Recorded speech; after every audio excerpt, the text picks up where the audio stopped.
Ministers split over zeroK strategy. The New South Wales government is facing its most difficult decision of the pandemic, with senior ministers cautiously canvassing abandoning a zero local transmission strategy and accepting the Delta strain of COVID will circulate in the community. 3 senior ministers who would not speak publicly due to cabinet confidentiality have acknowledged the state has reached a fork in the road where it must choose between a lockdown to eliminate COVID or living with the virus. Now, of course, Tanvir, this comes off the back of the announcement in London just 24 hours ago where, there's a Wimbledon game, a semi-final of the women's on right now with Ash Barty involved. Of course, you can watch that at 11:27 tonight after the front page. But I can tell you now,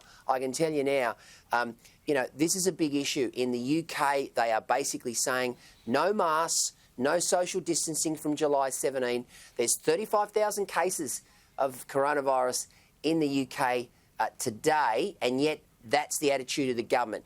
The New South Wales government has always, in my opinion, shown more ticker and more resilience and more common sense than any other state when it comes to the COVID pandemic. This is a big, big decision. Peter, look, you're spot on. I mean, this tension in the New South Wales cabinet has national implications because what it would really determine is the broader direction the country takes. Rather than completely have this elimination or zero cases, it really raises the question, okay, we're going to have to accept some risk. When do we start really seriously having that debate? How many cases are we willing to have? How many potential admissions into hospitals and intensive care are we willing to have down the track?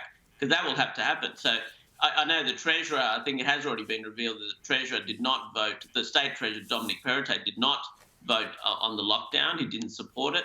So I think Gladys came out later and tried to kind of wash it down, that not make too much of it, because at this stage I think there is a great fear that the vaccination rates are still so low, you really can't have the Delta variant kind of crashing around in the community. But this is very significant, and I think it sort of lets the genie out of the bottle. The other important thing is it overlaps with what Nick was saying before. I think it's also pointed that, look, you can't just go, let's follow the science, we're listening to health officers. Politicians have to assess broader risk. The health officials are only trained in a narrow band of risk. And it's actually up to the politicians to take that advice, apply it in a broader context. And I think what's happening in New South Wales reflects that. Well, that's an interesting comment, Tanvir. And Nick, I'm really interested in your thoughts on that. I mean, for example, if you compare the fact that, in New South Wales, certain health advice has been taken, certain has been ignored. And then you look at the Labor states like Victoria, Queensland and WA, where basically the CHO, the Chief Health Officer in those states, are essentially running the joint. And it's no secret that in Queensland, and I mean, she's just been promoted to become Governor. And of course, I refer to Dr. Jeanette Young. She's the CHO here. The Premier of Queensland, Anastasia Palaszczuk, is joined at the hip. Whatever she said, whatever Young says, goes. And as Tanvir pointed out, quite rightly, health officials are much, much more sort of, less likely to go down the more courageous path than a politician. Yet in Queensland and WA and Victoria, the premiers have stuck solid with their CHOs. They certainly have, Glee. So, and let's just remember, it's health advice.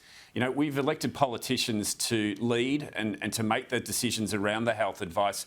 I'm sitting in a state that's had 4 cases, and we've been, in coming out of restrictions now over the last 2 weeks.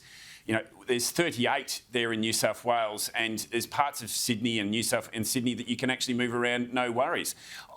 I've got issues with it because I think the Labor premiers are really locking down. They want to wipe out this pandemic and think that they've got the ability to do it more so than the rest of the world. We do have to go away and live with this, but I think that it's going to get very, very political. We've seen that the premiers are having shots at each other. My premier versus the West Australian premier versus the New South Wales premier. They're going to close the borders indefinitely. That's the suggestion that in running around in the news today, and will be running around in the news tomorrow. They want to do that because they want to put pressure on. They don't want one state doing what they want to do while the rest of the other states are locking down. I think we've all got to find a happy medium between the two. We don't want it running around rampant like the UK's agreed to go away and do. But I tell you what, I'd like to be able to go and get a cup of coffee without having to worry about having to put a mask on every 30 seconds.